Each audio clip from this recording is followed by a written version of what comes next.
ಹೇಗಿದ್ದೀರಾ? ಎಲ್ಲರೂ ಚೆನ್ನಾಗಿದ್ದೀರಾ ಅಂತ ಭಾವಿಸ್ತಾ ಇವತ್ತಿನ ವ್ಲಾಗ್ನ ಶುರು ಮಾಡ್ತಾ ಇದ್ದೀನಿ. ಯಾರೆಲ್ಲ ನನ್ನ ಚಾನಲ್ನ ಹೊಸದಾಗಿ ನೋಡ್ತಿದ್ದೀರಾ ಹಾಗೆ ಸಬ್ಸ್ಕ್ರೈಬ್ ಮಾಡ್ಕೊಳ್ದೆ ನೋಡ್ತಿದ್ರೆ ಪ್ಲೀಸ್ ಸಬ್ಸ್ಕ್ರೈಬ್ ಮಾಡ್ಕೊಳ್ಳಿ. ಹಾಗೆ ನನ್ನ ಚಾನಲ್ಗೂ ಕೂಡ ಸಪೋರ್ಟ್ ಮಾಡಿ. ಇದು ಗುರುವಾರದ ವ್ಲಾಗ್ ಆಗಿರುತ್ತೆ. ಇವತ್ತು ಧನ್ಯನ ಬಳಸ್ಕೊಂಡು ಒಂದು ಡಿಟಾಕ್ಸ್ ಟೀನ ಮಾಡ್ಕೊಳ್ತಾ ಇದ್ದೀನಿ. ಒಂದು ಪಾತ್ರೆಗೆ ನೀರನ್ನ ಕುದಿಯೋದಕ್ಕಿಟ್ಟು ಅದಕ್ಕೆ ಒಂದು 2 ಸ್ಪೂನಷ್ಟು ಧನ್ಯ, ಹಾಗೆ ಒಂದು ತುಂಡಷ್ಟು ಲವಂಗ, ಹಾಗೆ ಒಂದು ಅರ್ಧ ಇಂಚಷ್ಟು ಶುಂಠಿನ ಹಾಕಿ ಚೆನ್ನಾಗಿ ಅದು ಬಾಯ್ಲ್ ಮಾಡ್ಕೋಬೇಕು. ಅದು ಕಲರ್ ಬಿಡೋವರೆಗೂ ಚೆನ್ನಾಗಿ ಬಾಯ್ಲ್ ಮಾಡ್ಕೋಬೇಕು. ನಾನಿಲ್ಲಿ ನನಗೆ ಡ್ರಿಂಕ್ನ ರೆಡಿ ಮಾಡ್ಕೊಳ್ತಾ ಇದ್ದೀನಿ. ಒಂದು ಲೋಟದಷ್ಟು ಬೆಚ್ಚಗಿರೋ ನೀರು ತಗೊಂಡಿದ್ದೀನಿ. ಅದಾದ ನಂತರ ಅರ್ಧ ಸ್ಪೂನಷ್ಟು ಜೇನುತುಪ್ಪ, ಹಾಗೆ 2 ಡ್ರಾಪಷ್ಟು ನಿಂಬೆಹಣ್ಣಿನ ರಸನ ನಾನು ಮಿಕ್ಸ್ ಮಾಡಿಕೊಂಡು ನನ್ನ ಖಾಲಿ ಹೊಟ್ಟೆಗೆ ಕುಡಿತೀನಿ. ಇದನ್ನ ಕುಡಿಯೋದ್ರಿಂದ ಬ್ಯಾಡ್ ಕೊಲೆಸ್ಟ್ರಾಲ್ ಏನಿದೆ ಅದನ್ನ ಹೊರ್ಗಾಕೋದಕ್ಕೆ ತುಂಬಾ ಹೆಲ್ಪ್ ಮಾಡುತ್ತೆ. ಹಾಗೆ ಧನ್ಯ ನೀರನ್ನ ನಾವೇನು ಬಾಯ್ಲ್ ಮಾಡೋದಕ್ಕೆ ಇಟ್ಟಿರ್ತೀವಿ ಅದು ಫುಲ್ಲು ಬಾಯ್ಲ್ ಆದಮೇಲೆ ಈ ರೀತಿ ಕಲರ್ ಚೇಂಜ್ ಆಗುತ್ತೆ. ಕಲರ್ ಚೇಂಜ್ ಆಗೋವರೆಗೂ ಚೆನ್ನಾಗಿ ಕುದಿಸ್ಕೊಂಡು ಅದಾದ ನಂತರ ನಾವು ಸೋಸ್ಕೊಂಡು ಸ್ವಲ್ಪ ಹೊತ್ತು ಅದನ್ನು ತಣ್ಣಗಾಗಕ್ಕೆ ಬಿಡಬೇಕು. ಯಾಕಂದರೆ ಕುದ್ದಿ ಅದು ತುಂಬ ಸಿಕ್ಕಾಬಟ್ಟೆ ಬಿಸಿಯಾಗಿರುತ್ತೆ. ನಿಮಗೆ ಬಿಸಿ ಕುಡಿತೀನಿ ಅಂದರೆ ನಿಮಗೆ ಯಾವ ರೀತಿನಲ್ಲಿ ಬೇಕು ಆ ರೀತಿಯಲ್ಲಿ ಬಿಸಿ ಇದ್ದಾಗ ನೀವು ಸೇವಿಸ್ಬೋದು. ಇದಕ್ಕೆ ಬೇಕು ಅಂದರೆ ನೀವು ಜೇನುತುಪ್ಪ ಅಥವಾ ನಿಂಬೆಹಣ್ಣು ಹಾಗೆ ಜೀರಿಗೆ ಪೌಡರ್ ಇದನ್ನು ಕೂಡ ಬಳಸಿ ನೀವು ಕುಡಿಬೋದು. ನಾನು ಇದಕ್ಕೆ ಬ್ಲ್ಯಾಕ್ ಸಾಲ್ಟ್ ಹಾಗೆಯೇ ಒಂದು 2 ಡ್ರಾಪಷ್ಟು ನಿಂಬೆಹಣ್ಣಿನ ರಸನ ಹಾಕಿ ಮಿಕ್ಸ್ ಮಾಡಿ ನಮ್ಮ ಹಸ್ಬೆಂಡಿಗೆ ಕೊಡ್ತೀನಿ. ನಾನು ಕುಡಿಯೋದಕ್ಕೆ ಹೋಗಲ್ಲ. ಅವರಿಗೆ ಸ್ವಲ್ಪ ಕೊಲೆಸ್ಟ್ರಾಲ್ ಜಾಸ್ತಿ ಇರೋದ್ರಿಂದ ಕಮ್ಮಿ ಆಗಲಿ ಅನ್ನೋ ಕಾರಣಕ್ಕೆ ಅವ್ರಿಗೆ ನಾನು ಒಂದು 15 ದಿನಕ್ಕೆ ಒಂದ್ಸಲಿ ಧನ್ಯನ ಬಳಸಿರೋದ್ರಿಂದ ಕೊಲೆಸ್ಟ್ರಾಲ್ನ ಕಮ್ಮಿ ಮಾಡುತ್ತೆ. ಅಂದರೆ ನಮ್ಮ ಹೊಟ್ಟೆ ಬೊಜ್ಜು ಏನಿದೆ ಅದನ್ನು ಒಂದು ಒಳ್ಳೆಯ ರೀತಿಯಲ್ಲಿ ಸಡನ್ನಾಗಿ ಆಗಲ್ಲ. ಒಂದು 15 ದಿನಕ್ಕೆ ಒಂದ್ಸಲಿ ಮಧ್ಯದಲ್ಲಿ ಬೇರೆ ಬೇರೆ ರೀತಿಯಲ್ಲೂ ನಾವು ಡಿಟಾಕ್ಸ್ ಡ್ರಿಂಕ್ ಆಗಿರ್ಬೋದು, ಜ್ಯೂಸ್ ಕುಡಿಯೋದ್ರಿಂದ 15 ಡೇಸ್ಗೆ ಒಂದ್ಸಲಿ ನಾನು ಈ ರೀತಿ ಮಾಡಿ ಕೊಡ್ತೀನಿ ಅವರಿಗೆ. ಕೆಲವೊಂದು ಟೈಮ್ ಮಿಸ್ಸು ಕೂಡ ಆಗುತ್ತೆ, ಕೆಲವೊಂದು ಟೈಮ್ ಮಾಡಿ ಕೊಡ್ತೀನಿ. ಈಗ ಜಸ್ಟ್ ಸ್ವಲ್ಪ ದಿನ ಗ್ಯಾಪ್ ಆಗಿದೆ. ಹಾಗಾಗಿ ನಮ್ಮ ದೇಹದಲ್ಲಿರುವಂತಹ ಬ್ಯಾಡ್ ಕೊಲೆಸ್ಟ್ರಾಲ್ನ ಕಮ್ಮಿ ಮಾಡುತ್ತೆ. ಇನ್ನು ಶುಂಠಿ ಹಾಗೆ ಲವಂಗನ ಬಳಸಿರೋದ್ರಿಂದ ನಮಗೆ ಗಂಟಲು ನೋವು ಈ ಥರ ಏನಾದರೂ ನಮಗೆ ಶೀತ ಈ ಥರ ಪ್ರಾಬ್ಲಮ್ ಇದ್ದರೆ ಅದನ್ನು ಆದಷ್ಟು ಕಂಟ್ರೋಲ್ ಮಾಡೋದಕ್ಕೆ ತುಂಬಾ ಹೆಲ್ಪ್ ಆಗುತ್ತೆ. ಇವತ್ತು ಬೆಳಗಿನ ಬ್ರೇಕ್ಫಾಸ್ಟಿಗೆ ನಾನು ಪಾಲಕ್ ಚಪಾತಿ ಹಾಗೆ ಬೆಂಡೆಕಾಯಿ ಸಾಂಬಾರು ಜೊತೆಗೆ ಬೆಂಡೆಕಾಯಿ ಪಲ್ಯನೂ ಕೂಡ ಮಾಡ್ಕೊಳ್ತಾ ಇದ್ದೀನಿ. ನಾನಿಲ್ಲಿ 3 ಕಪ್ ಗೋಧಿ ಹಿಟ್ಟಿಗೆ ನಾನು 1 ಕಟ್ಟಷ್ಟು ಪಾಲಕ್ ಸೊಪ್ಪು ತಗೊಂಡಿದ್ದೀನಿ. 1 ಲೋಟದಷ್ಟು ನೀರು ಹಾಕಿ ಅದನ್ನು ಚೆನ್ನಾಗಿ ಬೇಯಿಸ್ಕೋಬೇಕಾಗುತ್ತೆ.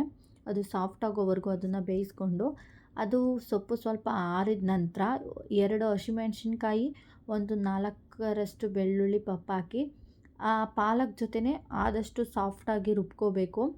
ಅದಾದ ನಂತರ ನಾನಿಲ್ಲಿ 3 ಕಪ್ಪಷ್ಟು ಗೋಧಿ ಹಿಟ್ಟು ತೊಗೊಂಡಿದ್ದೀನಿ. ನೀವು ಬೇಕು ಅಂದರೆ 2 ಕಪ್ ಆದರೂ 2 ಕಪ್ಪಿಗೂ ಕೂಡ ಮಾಡ್ಕೋಬೋದು. ಇಷ್ಟೇ ಕಪ್ ಅಂತ ಏನಿಲ್ಲ.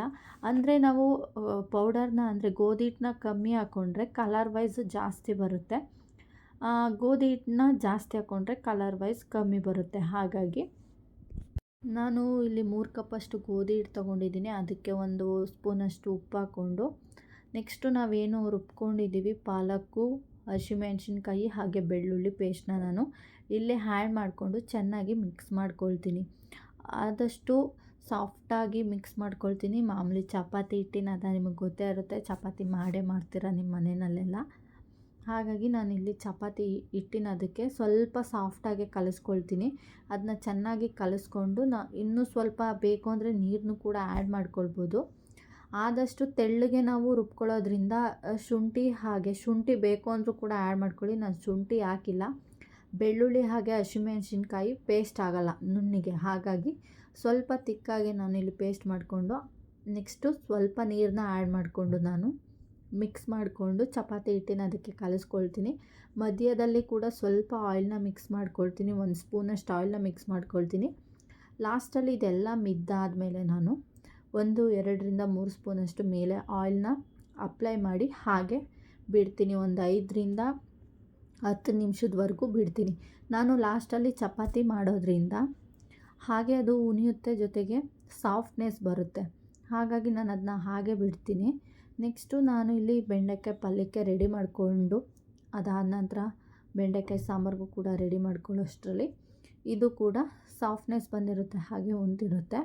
ಇದನ್ನ ಕ್ಲೋಸ್ ಮಾಡಿ ನಾವು ಅಷ್ಟು ಅಡುಗೆ ಮಾಡೋಷ್ಟರಲ್ಲಿ ಒಂದು ಹಾಫ್ ಆನ್ ಅವರೇ ಆಗ್ಬೋದು. ಮಾಡೋರ ಮೇಲೆ ಡಿಪೆಂಡ್ ಆಗುತ್ತೆ. ನಾನು ಸ್ವಲ್ಪ ನಿಧಾನನೇ ಹೇಳ್ಕೋಬೇಕು ಅಂದರೆ. ನೆಕ್ಸ್ಟು ಇಲ್ಲಿ ಬೆಂಡೆಕಾಯಿ ಪಲ್ಯಕ್ಕೆ ನಾನು ಒಂದು ನಿಂಬೆಹಣ್ಣು ಗಾತ್ರದಷ್ಟು ಹುಣಸೆಹಣ್ಣನ್ನ ನೆನೆಯೋದಕ್ಕೆ ಹಾಕ್ತಾಯಿದ್ದೀನಿ. ಪಾಲಕ್ ನೀರು ಏನಿತ್ತು ಬಿಸಿ ನೀರು, ನಾನು ಆ ಬಿಸಿ ನೀರಿಗೆ ನಾನು ಹುಣಸೆಹಣ್ಣ ಉನಿ ಹಾಕ್ತಿದ್ದೀನಿ. ರಸ ಚೆನ್ನಾಗಿ ಬಿಡುತ್ತೆ ಬಿಸಿ ನೀರಲ್ಲಿ ಉನಿ ಹಾಕೋದ್ರಿಂದ. ಬೆಂಡೆಕಾಯಿ ಪಲ್ಯಕ್ಕೆ ಒಂದು 4 ಹಸಿಮೆಣ್ಸಿನ್ಕಾಯಿ ಹಾಗೆ 2 ಟೊಮೊಟೊ ಹಾಗೆ 2 ಈರುಳ್ಳಿ ನಾನು ಆದಷ್ಟು ಇಷ್ಟನ್ನು ಸಣ್ಣದಾಗಿ ಮಾಮೂಲಿ 2 ಭಾಗ ಮಾಡ್ಕೊಳ್ತೀನಿ. ಒಂದು ಹಸಿಮೆಣ್ಸಿನ್ಕಾಯಿನಲ್ಲಿ ಸಣ್ಣದಾಗಿ ಕಟ್ ಮಾಡಿ ಹಾಕೋದ್ರಿಂದ ಕೆಲವೊಂದು ಟೈಮ್ ಖಾರ ಸಿಕ್ಕಿದ್ರೆ ನನ್ನ ಮಗಳು ತಿನ್ನೋದ್ರಿಂದ ಬಾಯಿಗೇನಾದರೂ ಸಿಕ್ಕಿದ್ರೆ ಖಾರ ಅಂತ ನಾನು ಈ ರೀತಿಯಲ್ಲಿ ಯೂಸ್ ಮಾಡ್ಕೊಳ್ತೀನಿ. ಹಸಿಮೆಣ್ಸಿನ್ಕಾಯಿ ಬೇಡ ಅಂದರೂ ನೀವು ಒಣಮೆಣ್ಸಿನ್ಕಾಯಿನೂ ಕೂಡ ಆ್ಯಡ್ ಮಾಡ್ಕೊಳ್ಬೋದು. ನಾವು ಜಾಸ್ತಿ ಹಸಿಮೆಣ್ಸಿನ್ಕಾಯಿನ ಬಳಸ್ತೀವಿ, ಒಣಮೆಣ್ಸಿನ್ಕಾಯಿ ಅಡುಗೆಗೆಲ್ಲ ಅಷ್ಟು ಬಳಸೋದಿಲ್ಲ. ಹಾಗೆ ಬೆಂಡೆಕಾಯಿನೂ ಕೂಡ ನಾನು ಸಣ್ಣದಾಗಿ ಹಚ್ಕೊಳ್ತೀನಿ. ಸಾಂಬಾರಿಗೆ ಮಾತ್ರ ನಾನು ಸ್ವಲ್ಪ ಉದ್ದವಾಗಿ ಹಚ್ಕೊಳ್ತೀನಿ. ಬೆಂಡೆಕಾಯಿ ಪಲ್ಯಕ್ಕಾಗಿರೋದ್ರಿಂದ ಈ ರೀತಿ ಸಣ್ಣದಾಗಿ ಚಾಪ್ ಮಾಡ್ಕೊಳ್ತೀನಿ. ನಮಗೆ ಒನ್ ಟೈಮ್ಗಾಗಿರೋದ್ರಿಂದ ಒಂದು 10ರಿಂದ 15 ಈ ರೀತಿ ಸಣ್ಣದಾಗಿರೋ ಬೆಂಡೆಕಾಯಿ ಆಗಿರೋದ್ರಿಂದ ನಾನೊಂದು 20 ಬೆಂಡೆಕಾಯಿ ತೊಗೊಂಡಿದ್ದೀನಿ. ಇಷ್ಟು ನಾನಿಲ್ಲಿ ಒಂದು ಪ್ಯಾನ್ಗೆ 3 ಸ್ಪೂನಷ್ಟು ಆಯಿಲ್ನ ಹಾಕ್ಕೊಂಡಿದ್ದೀನಿ. ಕೊಬ್ಬರಿ ಎಣ್ಣೆನೂ ಕೂಡ ಹಾಕ್ಕೊಂಡು ಮಾಡೋದ್ರಿಂದ ಟೇಸ್ಟ್ ಇನ್ನೂ ಚೆನ್ನಾಗಿ ಬರುತ್ತೆ. ನನ್ನ ಹಸ್ಬೆಂಡ್ ಬೇರೆ ಕಡಲೆಕಾಯಿ ಬೀಜ ಈ ರೀತಿ ಆಯಿಲ್ನೆಲ್ಲ ಬಳಸೋದ್ರಿಂದ ಅವರಷ್ಟು ಇಷ್ಟಪಡೋದಿಲ್ಲ. ನಾವು ಸನ್ಫ್ಲವರ್ ಆಯಿಲ್ನ ಬಳಸ್ಕೊಂಡು ನಮ್ಮ ಮನೆಯಲ್ಲಿ ಅಡುಗೆ ಮಾಡೋದು. ಒಂದು 3 ಸ್ಪೂನಷ್ಟು ಆಯಿಲ್ ಹಾಕ್ಕೊಂಡು ನಾವೇನು ಸಣ್ಣದಾಗಿ ಕಟ್ ಮಾಡ್ಕೊಂಡಿರ್ತೀವಿ ಬೆಂಡೆಕಾಯಿನೂ ಕೂಡ ಆ್ಯಡ್ ಮಾಡಿಕೊಂಡು ಆದಷ್ಟು ಅದನ್ನು ಫ್ರೈ ಮಾಡ್ಕೋಬೇಕು. ಅದರಲ್ಲಿ ಏನಿದೆ ಅಂಟಿನ ಅಂಶ ಅದನ್ನ ಚೆನ್ನಾಗಿ ಫ್ರೈ ಮಾಡ್ಕೋಬೇಕು.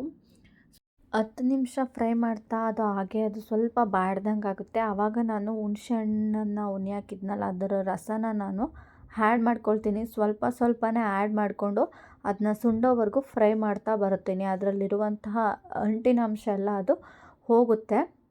ಅಲ್ಲಿವರೆಗೂ ನಾನು ಅದನ್ನ ಫ್ರೈ ಮಾಡಿಕೊಂಡು ಲಾಸ್ಟಲ್ಲಿ ಮಿಕ್ಕಿದ್ದಂತಹ ಹುಣಸೆ ಹಣ್ಣಿನ ರಸನೂ ಕೂಡ ಆ್ಯಡ್ ಮಾಡ್ಕೊಳ್ತೀನಿ. ನನಗೆ ಚಪಾತಿ ಜೊತೆಗೆ ಬೆಂಡೆಕಾಯಿ ಪಲ್ಯ ತಿನ್ನೋದು ಅಂದರೆ ತುಂಬಾ ಇಷ್ಟ. ಟೇಸ್ಟ್ ಎಲ್ಲ ನನಗೆ ಸಿಕ್ಕಾಪಟ್ಟೆ ಇಷ್ಟ ಆಗುತ್ತೆ. ನಾನು ಮಾಡೋ ಬೆಂಡೆಕಾಯಿ ಪಲ್ಯ ನನಗೆ ತುಂಬಾ ಇಷ್ಟ.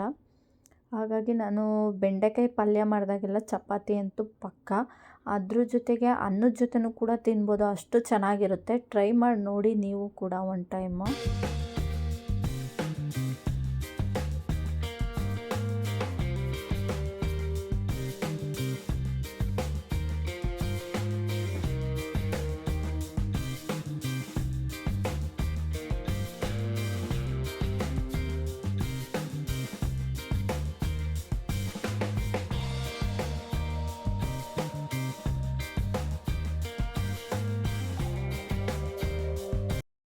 ಹುಣಸೆ ನೀರನ್ನ ಹಾಕ್ಬಿಟ್ಟು ಒಂದು 5ರಿಂದ 10 ನಿಮಿಷ ಚೆನ್ನಾಗಿ ಅದನ್ನ ಬಾಡಿಸ್ಕೊಂಡ್ರೆ ಅದರಲ್ಲಿರುವಂತಹ ಅಂಟಿನಂಶ ಆದಷ್ಟು ಕಮ್ಮಿ ಆಗುತ್ತೆ. ಅದಾದ ನಂತರ ನಾನು ಅದನ್ನು ಒಂದು ಪ್ಲೇಟ್ಗೆ ಎತ್ತಿಟ್ಕೊಂಡು ಅದೇ ಒಂದು ಪ್ಯಾನ್ಗೆ ಒಂದು 3 ಸ್ಪೂನಷ್ಟು ಆಯಿಲ್ ಹಾಗೆಯೇ ಸಾಸಿವೆನ ಹಾಕ್ಕೊಳ್ತಾ ಇದ್ದೀನಿ, ಒಂದು ಅರ್ಧ ಸ್ಪೂನಷ್ಟು. ಅದು ಸಿಡಿದ ನಂತರ ನೀವು ಕಡಲೆಬೇಳೆನೂ ಕೂಡ ಆ್ಯಡ್ ಮಾಡ್ಕೋಬೋದು. ನಾನು ಕಡಲೆಬೇಳೆ ಆ್ಯಡ್ ಮಾಡ್ಕೊಂಡಿಲ್ಲ. ಹಾಗೆ ನೆಕ್ಸ್ಟು ನಾನು ಜೀರಿಗೆನ ಆ್ಯಡ್ ಮಾಡ್ಕೊಳ್ತಾ ಇದ್ದೀನಿ. ಇದನ್ನು ಕೂಡ ಸ್ವಲ್ಪ ಅದು ಕೂಡ ಸಿಡಿಯೋವರೆಗೂ ಫ್ರೈ ಮಾಡಿಕೊಂಡು ಅದಾದ ನಂತರ ಈರುಳ್ಳಿ ಹಸಿಮೆಣ್ಸಿನ್ಕಾಯಿನ ಒಟ್ಟಿಗೆ ಹಾಕ್ಕೊಂಡು ಚೆನ್ನಾಗಿ ಅದನ್ನು ಕೂಡ ಬಾಡಿಸ್ಕೊಂಡು ಈರುಳ್ಳಿನೂ ಕೂಡ ಅದು ಕಂದು ಬಣ್ಣ ಬರೋವರೆಗೂ ಫ್ರೈ ಮಾಡ್ಕೋಬೇಕು. ನಾನು ಇನ್ನೊಂದು ಸೈಡ್ನಲ್ಲಿ 1 ಸ್ಪೂನಷ್ಟು ಆಯಿಲ್ನ ಹಾಕ್ಕೊಂಡಿದ್ದೀನಿ, ದೊಡ್ಡ ಸ್ಪೂನಲ್ಲಿ. ಅದಕ್ಕೆ ಒಂದು ಸಣ್ಣ ಈರುಳ್ಳಿನ ಕಟ್ ಮಾಡಿಕೊಂಡು ಅದನ್ನು ಕೂಡ ಕಲರ್ ಚೇಂಜ್ ಆಗೋವರೆಗೂ ಫ್ರೈ ಮಾಡಿಕೊಂಡು ಅದಾದ ನಂತರ ನಾನು ಬೆಂಡೆಕಾಯಿ ಸಾಂಬಾರಿಗೆ ಸ್ವಲ್ಪ ಉದ್ದುದ್ದಕ್ಕೆ ಬೆಂಡೆಕಾಯಿನ ಕಟ್ ಮಾಡ್ಕೊಂಡಿರೋದನ್ನ ಆ್ಯಡ್ ಮಾಡಿಕೊಂಡು ಅದನ್ನು ಕೂಡ ಫ್ರೈ ಮಾಡ್ಕೊಳ್ತೀನಿ. ಅದಕ್ಕೂ ಕೂಡ ಹುಣಸೆಹಣ್ಣಿನ ರಸನ ಹಾಕ್ಕೊಂಡು ಸ್ವಲ್ಪನೇ ಫ್ರೈ ಮಾಡ್ಕೊಳ್ತಾ ಬಂದರೆ ಅದರಲ್ಲಿರುವಂತಹ ಅಂಟಾಂಶನೂ ಕೂಡ ಅದು ಸುಂಡಿಸ್ತಾ ಹೋಗುತ್ತೆ. ಅದಾದ ನಂತರ ನಾನು ಅದಕ್ಕೆ ಏನು ಮಸಾಲೆನ ರುಬ್ಕೊಂಡಿದ್ದೆ ಅದನ್ನು ಕೂಡ ಆ್ಯಡ್ ಮಾಡ್ಕೊಳ್ತೀನಿ. ನಾನಿಲ್ಲಿ ನೆಕ್ಸ್ಟು ಬೆಂಡೆಕಾಯಿ ಪಲ್ಯಕ್ಕೆ ಈರುಳ್ಳಿ ಹಾಗೆ ಹಸಿಮೆಣ್ಸಿನ್ಕಾಯಿನ ಬಾಡಿಸ್ಕೊಂಡ ನಂತರ ಸ್ವಲ್ಪ ಕರಿಬೇವಿನ ಸೊಪ್ಪನ್ನ ನಾನು ಹಾಕ್ಕೊಂಡು ಬಾಡಿಸ್ಕೊಳ್ತೀನಿ. ಅದಾದ ನಂತರ 1 ಲೋಟದಷ್ಟು ನೀರನ್ನ ಹಾಕ್ಕೊಂಡು ರುಚಿಗೆ ತಕ್ಕಷ್ಟು ಉಪ್ಪನ್ನ ಹಾಕ್ಕೊಂಡು ಚೆನ್ನಾಗಿ ಅದು ಕುದಿಯೋವರೆಗೂ ಹಾಗೆ ಬಿಟ್ಟು, ಅದಾದ ನಂತರ ಒಂದು 3 ಸ್ಪೂನಷ್ಟು ನಮ್ಮ ಮನೇಲಿ ಮಾಡಿರುವಂತಹ ಸಾಂಬಾರು ಪೌಡರ್, ಅಂದರೆ ಬೇಳೆ ಸಾಂಬಾರು ಪೌಡರ್ಗಿಂತ ಮಾಂಸ ಸಾಂಬಾರು ಪೌಡರ್ನ ಯೂಸ್ ಮಾಡೋದ್ರಿಂದ ಟೇಸ್ಟ್ ಚೆನ್ನಾಗಿ ಬರುತ್ತೆ. ನಾನು ಮಾಂಸ ಸಾಂಬಾರು ಪೌಡರ್ನೇ ನಾನು ಪಲ್ಯಕ್ಕೆಲ್ಲ ಆದಷ್ಟು ಯೂಸ್ ಮಾಡೋದು. ಅದನ್ನು ಹಾಕಿ ಒಂದು ಚೆನ್ನಾಗಿ ಮಿಕ್ಸ್ ಮಾಡಿದ್ರೆ ಅದು ಕೂಡ ನಾವೇನು ಹಾಕಿರುವಂತಹ ಖಾರದ ಪುಡಿ ಎಲ್ಲದಕ್ಕೂ ಮಿಕ್ಸ್ ಆಗ್ತಾ ಬರುತ್ತೆ. ಅದನ್ನು ನಾವು ಚೆನ್ನಾಗಿ ನೀರು ಹಾಕಿ ಅದು ನಮಗೆ ಎಷ್ಟು ತಿಕ್ನೆಸ್ಸಲ್ಲಿ ಬೇಕೋ ಅಷ್ಟು ತಿಕ್ನೆಸ್ವರೆಗೂ ಬೇಯಿಸ್ಕೊಂಡ್ರೆ ಬೆಂಡೆಕಾಯಿ ಪಲ್ಯನೂ ಕೂಡ ರೆಡಿ ಆಗುತ್ತೆ. ನಾನು ಆಗಲೇ ಹೇಳಿದಾಗೆ ಈರುಳ್ಳಿ ಹಾಗೆಯೇ ಬೆಂಡೆಕಾಯಿನ ಹಾಕ್ಕೊಂಡಿರೋದ್ರಿಂದ ಅದನ್ನು ಕೂಡ ಚೆನ್ನಾಗಿ ಫ್ರೈ ಮಾಡ್ಕೊಳ್ತಾ ಇದ್ದೀನಿ. ನೋಡ್ಬೋದು ಫಸ್ಟು ಕ್ವಾಂಟಿಟಿ ಎಷ್ಟಿತ್ತು ಬೆಂಡೆಕಾಯಿ ಪಲ್ಯದ್ದು, ಈಗ ಎಷ್ಟಿದೆ ಅಂತ. ಲಾಸ್ಟಲ್ಲಿ ನಾನು ಕೊತ್ತಂಬರಿ ಸೊಪ್ಪನ್ನ ಆ್ಯಡ್ ಮಾಡ್ಕೊಳ್ತೀನಿ. ನನ್ನ ಫೇವ್ರೇಟ್ ಅಂತಲೇ ಹೇಳ್ಬೋದು. ನಾನು ತುಂಬ ಇಷ್ಟಪಟ್ಟು ತಿಂತೀನಿ ಬೆಂಡೆಕಾಯಿ ಪಲ್ಯ. ನನಗೆ ಈ ರೀತಿ ಮಾಡ್ಕೊಂಡು ತಿನ್ನೋದು ಅಂದರೆ ತುಂಬಾ ಇಷ್ಟ. ಲಾಸ್ಟಲ್ಲಿ ಕೊತ್ತಂಬರಿ ಸೊಪ್ಪನ್ನ ಆ್ಯಡ್ ಮಾಡ್ಕೊಳ್ತೀನಿ. ಹಾಗೆ 1 ಸ್ಪೂನ್ ಅಥವಾ 2 ಸ್ಪೂನಷ್ಟು ಕಾಯಿನ ಆ್ಯಡ್ ಮಾಡ್ಕೊಳ್ತೀನಿ. ಕಾಯಿ ತುರಿ ಹಾಕೋದ್ರಿಂದನೂ ಕೂಡ ಟೇಸ್ಟು ಚೇಂಜ್ ಆಗ್ತಾ ಬರುತ್ತೆ. ನಾನು ಮಿಕ್ಸಿನಲ್ಲಿ ಗ್ರೈಂಡ್ ಮಾಡ್ಕೊಂಡು ಹಾಕ್ತೀನಿ. ಕಾಯಿ ತುರಿನ ತುರಿಯೋದಕ್ಕೆ ಹೋಗಲ್ಲ, ತುರಿದು ಹಾಕೋದ್ರಿಂದ ಇನ್ನೂ ಚೆನ್ನಾಗಿರುತ್ತೆ ಟೇಸ್ಟು. ಇಲ್ಲಿ ನಾನು ಬೆಂಡೆಕಾಯಿ ಸಾಂಬಾರಿಗೆ ಮಸಾಲಾನ ರೆಡಿ ಮಾಡ್ಕೊಳ್ತಾ ಇದ್ದೀನಿ. ನಾನು ಕಾಯಿನ ತುರಿದು ಹಾಕಿಲ್ಲ, ಗ್ರೈಂಡ್ ಮಾಡ್ಕೊಂಡು ಹಾಕಿದ್ದೀನಿ ಅಂತ ಹೇಳಿದ್ನಲ್ವ. ಹಾಗಾಗಿ ಅದಕ್ಕೆ ಎಷ್ಟು ಬೇಕು ಎತ್ತಿಟ್ಕೊಂಡು 1 ಕಪ್ಪಷ್ಟು, ಒಂದು ಚಿಕ್ಕ ಬೌಲಷ್ಟು ಕಾಯಿ ತುರಿನ ತೊಗೊಂಡಿದ್ದೀನಿ. ಅದಕ್ಕೆ 1 ಈರುಳ್ಳಿ, ಹಾಗೆ 1 ಟೊಮೊಟೊ, ಹಾಗೆ 2 ಲವಂಗ, ಹಾಗೆ 2 ತುಂಡಷ್ಟು ಚಕ್ಕೆ, ಇಷ್ಟನ್ನು ಹಾಕ್ಕೊಂಡು ಗ್ರೈಂಡ್ ಮಾಡಿಕೊಂಡು ನಾನು ಬೇಳೆ ಸಾಂಬಾರು ಪುಡಿನ ಹಾಕ್ಕೊಳ್ತಾ ಇದ್ದೀನಿ. ನಮ್ಮ ಹಳ್ಳಿ ಸೈಡಲ್ಲೆಲ್ಲ ಬೇಳೆ ಸಾಂಬಾರು ಪುಡಿ ಹಾಗೆ ಮಾಂಸ ಸಾಂಬಾರು ಪುಡಿ ಎಲ್ಲ ಬಿಡಿಸಿ ಇಟ್ಟಿರ್ತಾರೆ. ಒಂದು ಇಷ್ಟು ಸೇರು ಅಳತೆನಲ್ಲಿ ಮಾಡಿ ಇಟ್ಟಿರ್ತಾರೆ. ನೀವು ಆ ರೀತಿ ಮಾಡೋದಕ್ಕಾಗಿಲ್ಲ, ಆ ರೀತಿ ನೀವು ಮಾಡಲ್ಲ ನಿಮ್ಮ ಮನೆಯಲ್ಲಿ ಅಂದರೆ ಧನಿಯಾ ಪೌಡರ್ ಹಾಗೆ ಚಿಲ್ಲಿ ಪೌಡರ್ನು ಕೂಡ ಯೂಸ್ ಮಾಡ್ಕೊಂಡು ಮಾಡ್ಬೋದು. ನಾನಿಲ್ಲಿ ಬೇಳೆ ಸಾಂಬಾರು ಪುಡಿನ ಯೂಸ್ ಮಾಡಿಕೊಂಡು ಕಾಯಿನ ರುಬ್ಕೊಳ್ತೀನಿ. ನಾನು ಇಷ್ಟೇ ಮಸಾಲೆ ಹಾಕೋದು, ಬೇರೆ ಇನ್ನೇನು ಹಾಕಲ್ಲ. ಬೇಕು ಅಂದರೆ ಶುಂಠಿನೂ ಕೂಡ ಆ್ಯಡ್ ಮಾಡ್ಕೊಳ್ಳಿ.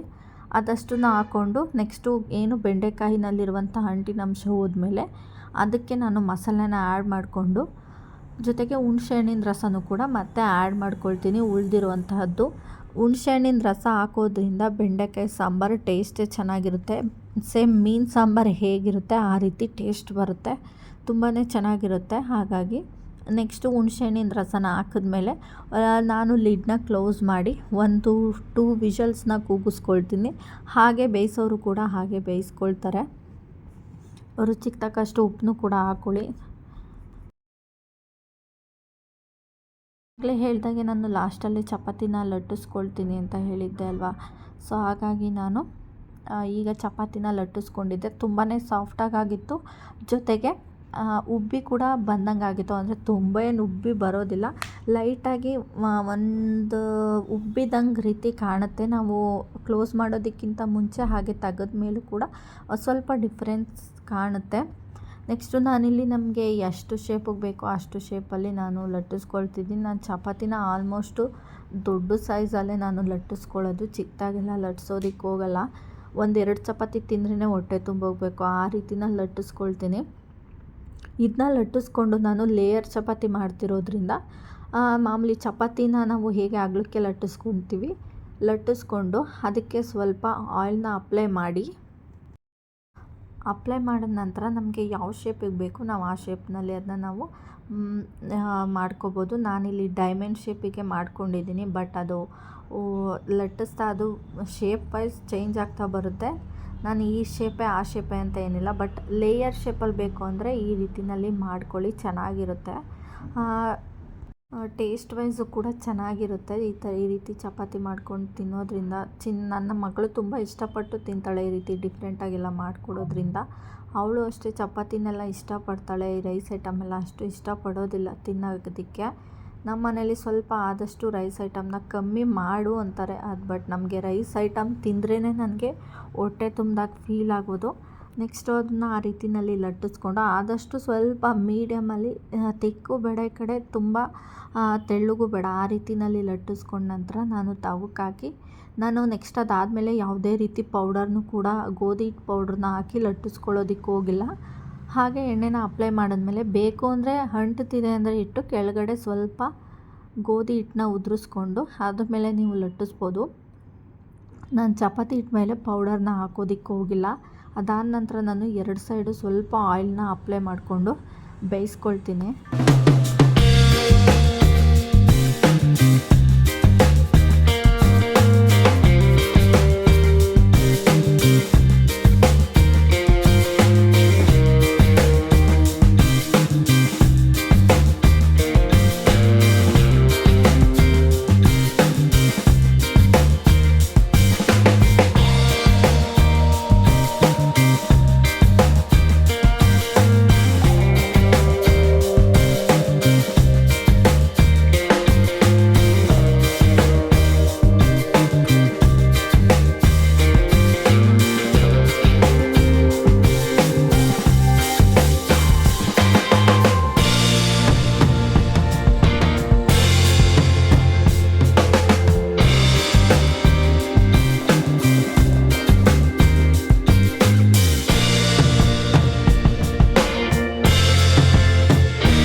ಚಪಾತಿ ತುಂಬ ಸಾಫ್ಟಾಗೆ ಬಂದಿತ್ತು ಅಂತ ಹೇಳ್ಬೋದು. ನಮ್ಮ ಮಾರ್ನಿಂಗ್ ಬ್ರೇಕ್ಫಾಸ್ಟು ದಾಳಿಂಬೆ ಹಣ್ಣು ಹಾಗೆ ಸೇಬು ಜೊತೆಗೆ 1-2 ಗೋಡಂಬಿ, ಅದಾದ ನಂತರ ಬೆಂಡೆಕಾಯಿ ಪಲ್ಯ ಜೊತೆಗೆ ಬನಾನಾ, ಇಷ್ಟನ್ನು ನಮ್ಮ ಬೆಳಗಿನ ಬ್ರೇಕ್ಫಾಸ್ಟ್ ಆಗಿತ್ತು.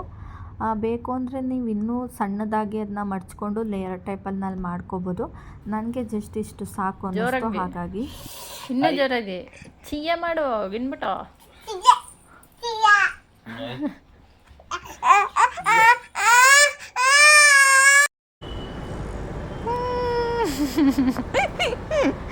ಬಾಯ್.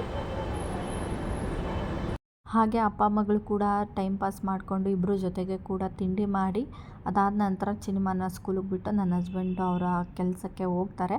ಇದಾಗಿತ್ತು ಇವತ್ತಿನ ವ್ಲಾಗ್. ಈ ವಿಡಿಯೋ ನಿಮ್ಗೆ ಇಷ್ಟ ಆಗಿರುತ್ತೆ ಅಂತ ಭಾವಿಸ್ತೀನಿ. ಪ್ಲೀಸ್ ಸಬ್ಸ್ಕ್ರೈಬ್ ಮಾಡಿ ಹಾಗೆ ಲೈಕ್ ಮಾಡಿ. Thank you for watching. ನಮ್ಮ ಮಾಂಗಲ್ಯ ಡಿಸೈನ್ ಹಾಗೆ ವೆಯ್ಟ್ನ ಕೇಳ್ತಿದ್ರಿ. ನನಗೆ ಡಿಸೈನ್ ನೇಮ್ ಅಂತೂ ಗೊತ್ತಿಲ್ಲ. ವೆಯ್ಟ್ ಬಂದು 60 ಗ್ರಾಮ್ ಇದೆ. ಈಗ ರೀಸೆಂಟಾಗಿ ಒಂದು 5 ಮಂತ್ಸ್ ಆಯ್ತಾ ಬಂತು ನಾನು ಮಾಡಿಸ್ಕೊಂಡು. ಇದ್ರ ವೆಯ್ಟ್ ಬಂದು 60 ಗ್ರಾಮ್ ಇದೆ. ಈ ಚೈನ್ ವೆಯ್ಟ್ ಬಂದು 11 ಗ್ರಾಮ್ ಇದೆ. ಇದು ಮಾಡಿಸ್ಕೊಂಡು 1 ಇಯರ್ ಮೇಲೆ ಆಯ್ತಾ ಬಂತು. ಇದ್ರ ಡಿಸೈನ್ ನನಗೆ ಗೊತ್ತಿಲ್ಲ, ನಾನು ನಿಮಗೆ ತೋರಿಸ್ತೀನಿ ಯಾವ ರೀತಿ ಇದೆ ಡಿಸೈನ್ ಅಂತ ನೋಡಿ ನೀವೇ. ಇದು ಫುಲ್ ಈ ಕೊಂಡಿನಲ್ಲಿ ಸ್ವಲ್ಪ ಗೀಟ್ ಟೈಪಲ್ಲಿದೆ. ಇಲ್ಲೂ ಕೂಡ ಸೇಮ್ ಹಾಗೇ ಇದೆ.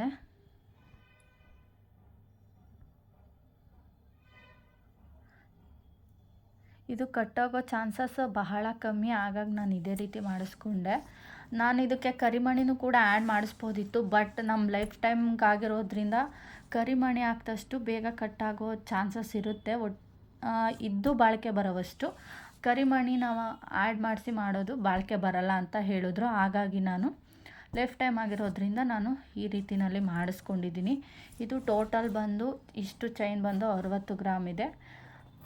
ನನ್ನ ಒಂದೆಳೆ ಮಾಂಗಲ್ಯ ಚೈನ್ನ ಇದು ಮಾಡಿ ಅದ್ರ ಮೇಲೆ ಇನ್ನೂ ಒಂದೆಳೆನ ಮಾಡಿಸ್ಕೊಂಡಿರುವಂಥದ್ದು, ಅದು 30 ಗ್ರಾಮ್ ಇತ್ತು. ಇದು ಕೂಡ ಸೇಮ್ 30 + 30 60 ಗ್ರಾಮ್ ಮಾಡಿಸ್ಕೊಂಡಿರೋದು ಒಟ್ಟು. ಇದೂ ಕೂಡ ಅಷ್ಟೇ 11 ಗ್ರಾಮ್ ಇದೆ. ಇದನ್ನ ನಾನು ಆಗಲೇ ಮಾಡಿಸ್ಕೊಂಡೆ. ನನ್ನ ಹತ್ರ ಒಂದೆಳೆ ಚೈನ್ ಇರಬೇಕಾದ್ರೇ ಮಾಡಿಸ್ಕೊಂಡಿದ್ದು. ಇದನ್ನು ನೀವು ಈ 10 ಗ್ರಾಮ್ ಅಥವಾ 11 ಗ್ರಾಮಲ್ಲೇ ನಿಮಗೆ ಫುಲ್ಲು ಕರಿಮಣಿನಲ್ಲೇ 2 ಎಳೆ ಬರುತ್ತೆ. ಈ ಚೈನ್ಗೆ ನೀವು ಕರಿಮಣಿ ಆ್ಯಡ್ ಮಾಡಿಸ್ಕೊಳ್ದೆ ಅದನ್ನು ಕೂಡ ವೇರ್ ಮಾಡಿದ್ರೆ ಇನ್ನೂ ಲುಕ್ಕಾಗಿ ಕಾಣುತ್ತೆ. ನಾನು ಇದನ್ನು ಮಾಡಿಸ್ಕೊಳ್ಳೋದಕ್ಕಿಂತ ಮುಂಚೆನೇ ನಾನು ಇದನ್ನು ಮಾಡಿಸ್ಕೊಂಡಿದ್ದು. ನನ್ನ ಐಡಿಯಾ ಇದ್ದಿದ್ದು ಬಂದು ಇಲ್ಲಿಗೆ ಕರಿಮಣಿ ಆ್ಯಡ್ ಮಾಡಿಸೋಣ ಅಂತ, ಬಟ್ ಕಟ್ಟಾಗುತ್ತೆ ಅಂತ ಹೇಳಿದ ಕಾರಣ ನಮಗೆ ಪರಿಚಯ ಇರುವಂತಹ ಆಚಾರಿನೇ, ಹಾಗಾಗಿ ನಾನು ಮಾಡಿಸ್ಕೊಳ್ಳೋದಕ್ಕೆ ಹೋಗಲಿಲ್ಲ. ಬೇಕು ಅಂದರೆ ಫುಲ್ಲು ಕರಿಮಣಿನಲ್ಲೇ ನೀವು 2 ಎಳೆ ಅಥವಾ 1 ಎಳೆ ಹಾಕೋದ್ರಿಂದ ಇನ್ನೂ ಚೆನ್ನಾಗಿ ಕಾಣುತ್ತೆ. ಇದಿಷ್ಟು ನನ್ನ ಮಾಂಗಲ್ಯ ಚೈನ್ ಡಿಸೈನ್. ಮತ್ತು ವೆಯ್ಟ್ ಬಂದು ಇದು 11 ಗ್ರಾಮ್ ಇದೆ, ಇದು 60 ಗ್ರಾಮ್ ಇದೆ. ಡಿಸೈನ್ನ ನೋಡಿ ಇನ್ನೂ ಒಂದು ಟೈಮ್ ಬೇಕಾದರೆ ನಿಮಗೆ ತೋರಿಸ್ತೀನಿ.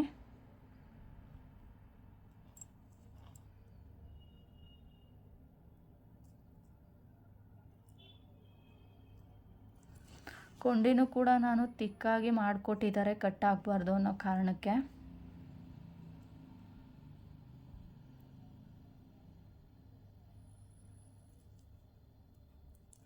ಇದು ಕೂಡ 916. ನಾನು ಯಾವುದೇ ರೀತಿ ಇನ್ನೊಂದು ಗೋಲ್ಡ್ ನೇಮ್ ಬರುತ್ತೆ, ನಾನು ಆ ಗೋಲ್ಡ್ ಮಾಡಿಸ್ಕೊಳ್ಳೋದಕ್ಕೆ ಹೋಗಿಲ್ಲ, ಹಾಲ್ ಮಾರ್ಕ್ ಇದು.